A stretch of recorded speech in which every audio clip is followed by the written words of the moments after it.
Père pauvre disait, je ne peux pas me le permettre. Père riche disait, comment puis-je me le permettre? Père pauvre disait, étudie avec ardeur pour trouver du travail dans une bonne entreprise. Père riche disait, étudie avec ardeur afin de trouver une entreprise à acheter. Père pauvre disait, l'argent n'est pas important. Père riche disait, l'argent c'est le pouvoir. Eh bien, vous l'aurez déjà bien compris, aujourd'hui nous allons résumer le livre de Père riche, Père pauvre de Robert Kiyosaki, écrit en seulement 234 pages et réparti en 9 chapitres. Donc nous allons nous faire le plaisir de résumer dans cette vidéo. Le livre de Père riche, Père pauvre est un livre d'éducation financière qui est dédié à majeure partie des parents qui leur permettront d'inculquer le savoir à leurs enfants. Il faut savoir que les premiers chapitres du livre parlent de l'enseignement que Robert Kiyosaki a tiré avec son père riche. Mais cela s'est fait sur une durée de 30 ans. La richesse n'est pas quelque chose qui vient du jour au lendemain. C'est un ensemble de processus. Le premier chapitre du livre de Robert Kiyosaki nous parle de la première leçon qui est la suivante. Les riches ne travaillent pas pour de l'argent. Tout commence un soir où Robert Kiyosaki rentra de l'école et demanda à son père pauvre comment est-ce qu'on peut faire de l'argent. Son père répliqua, pour devenir riche, il faut réfléchir. Robert et Mike ont monté alors une entreprise de fabrication d'argent. Et cette tentative fut échouée parce que c'était une chose illégale. Le père pauvre les recommanda au père de Mike, qui était leur père riche. Et le père riche opta de les enseigner si et seulement si ils acceptaient de travailler pour lui. Vu que Robert voulait vraiment apprendre à faire de l'argent, il accepta. 2 semaines plus tard, Robert se fâcha parce que Père riche n'est jamais venu les enseigner de façon concrète comment faire de l'argent. Il est allé voir Père riche pour se plaindre et Père riche lui demanda pourquoi est-ce qu'il veut abandonner le travail. Premièrement, Père riche ne l'a pas enseigné depuis leur première rencontre et deuxièmement, on ne le payait pas assez. Donc, il était venu pour réclamer en quelque sorte une augmentation. Et c'est là que la première leçon de Robert Kiyosaki mise en place. Les riches ne travaillent pas pour de l'argent. Père riche enseigna à Robert que le fait de réclamer de l'argent, pensant que cela pourra résoudre le problème, est une erreur et cette erreur est notamment due par manque d'intelligence financière. Plus vous réclamez de l'argent, plus vous êtes obligé de faire un travail que vous n'aimez pas. Père riche les incita alors de travailler sans être payés parce que s'ils travaillent sans être payés, leur cerveau trouvera les moyens de leur montrer des opportunités à avoir de l'argent. Et ce, durant le reste de leur vie. Wow. Robert et Mike accepta alors l'offre de Père riche et commença à travailler sans argent. Et au fil du temps, ils ont pu mettre en place une entreprise, cette fois-ci, qui était dans des normes et ils ont pu se faire de l'argent. C'était une bibliothèque qu'ils ont conçue et là, il y avait des bandes dessinées que les enfants pouvaient rentrer et faire ce qu'ils voulaient. Voilà un peu la première partie et la première leçon que Père riche a donnée à Robert Kiyosaki. Les riches ne travaillent pas pour de l'argent. Deuxième leçon donnée par Robert Kiyosaki, pourquoi enseigner l'ABCD du domaine financier. Il faut savoir que un homme peut être instruit, couronné de succès sur le plan professionnel, mais être ignorant dans le domaine financier. Et oui, l'école ne nous enseigne pas l'ABCD du domaine financier. C'est pourquoi il est important de pouvoir se cultiver aussi dans les finances. Ce n'est pas l'argent que nous gagnons dans la vie qui est important, mais c'est l'argent que nous arrivons à conserver qui est très important. L'intelligence résout les problèmes d'argent. Par contre, l'argent ne résout pas forcément des problèmes liés à l'intelligence. Si vous avez un problème et que vous avez l'intelligence de résoudre ce problème, vous pouvez non seulement résoudre le problème, mais également bénéficier de l'argent. Seuls les idiots laissent l'argent filer entre les doigts.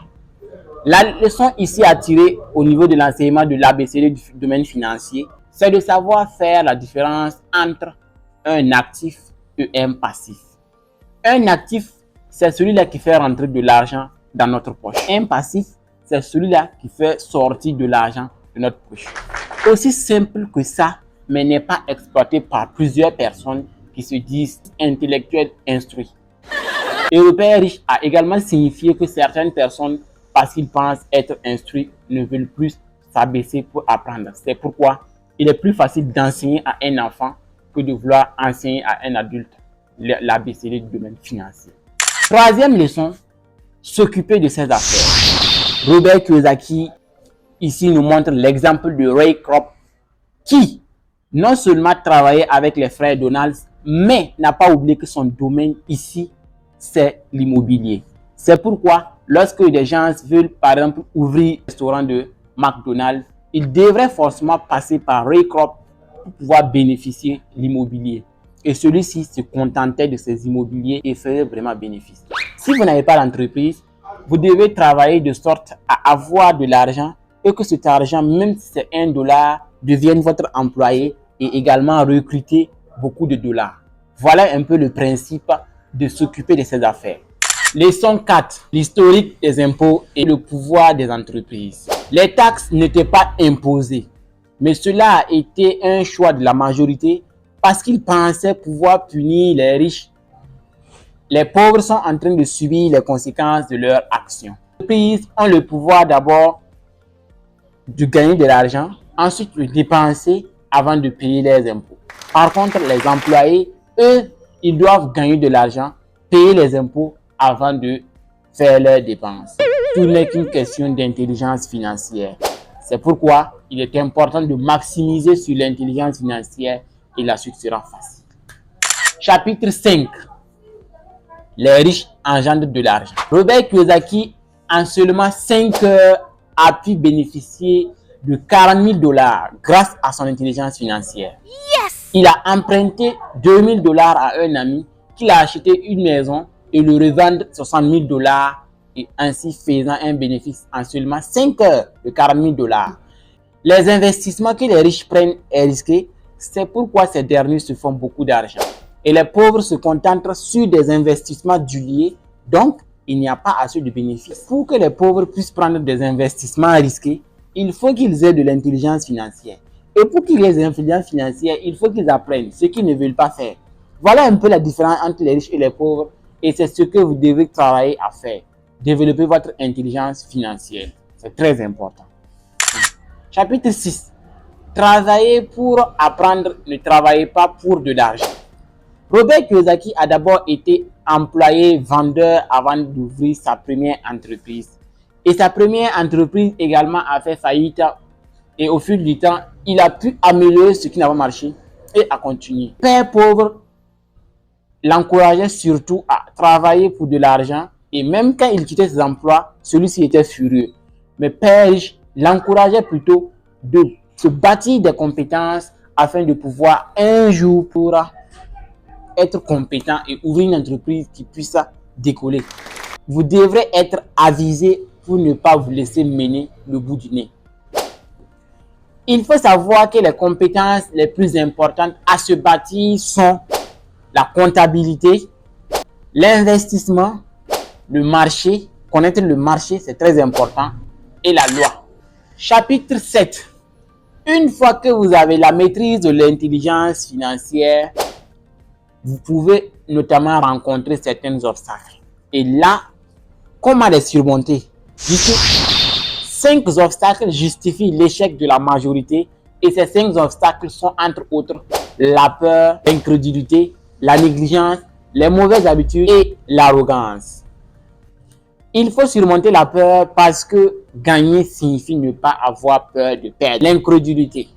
Surmonter l'incrédulité en ce sens que tout est possible parce que vous pouvez bâtir une entreprise florissante parce qu'il suffit seulement d'y croire. La négligence. Père riche enseigne de toujours se poser la question de savoir comment on peut faire quelque chose plutôt que de suivre les pas de père pauvre qui disait « je ne peux pas me le permettre ». 4. Les mauvaises habitudes. Il est important de se payer d'abord en priorité avant de payer les autres. Il faut surmonter l'arrogance. Chaque fois que Père riche était arrogant, il pensait que ce qu'il ne connaissait pas n'était pas important. Par conséquent, il perdait de l'argent. Ce que Père riche connaît lui fait gagner de l'argent. Ce qu'il ne connaît pas lui fait perdre de l'argent. C'est pourquoi il enseigne de ne pas être arrogant. Voilà un peu comment surmonter les 5 obstacles primordiaux qui empêchent les gens de réussir. Chapitre 8. Lancez-vous. Il y a de l'or partout.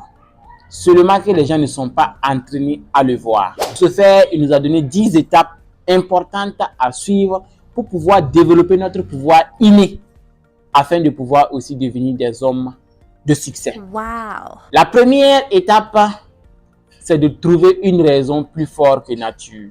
C'est le pouvoir de l'esprit. Deuxième, faites des choix au quotidien. C'est le pouvoir du choix. Troisième, choisissez vos amis prudemment.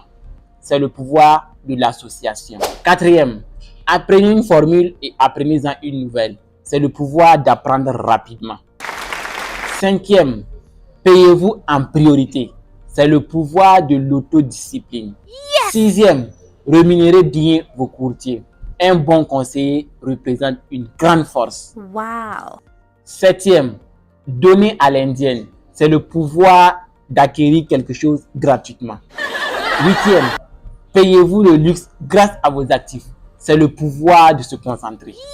Neuvième, choisissez des héros. C'est le pouvoir du mythe. Dixième, enseignez et vous recevrez. C'est le pouvoir de donner. En appliquant ces 10 étapes, vous serez également un homme pétri de compétences afin de pouvoir vous en sortir. C'est très important. Chapitre 9, le dernier chapitre du résumé. Une fois que nous avons acquis les 10 étapes données dans les chapitres précédents, il est très important de pouvoir détecter si cela marche ou pas. Ici, l'auteur nous encourage d'abord d'arrêter ce que nous faisons.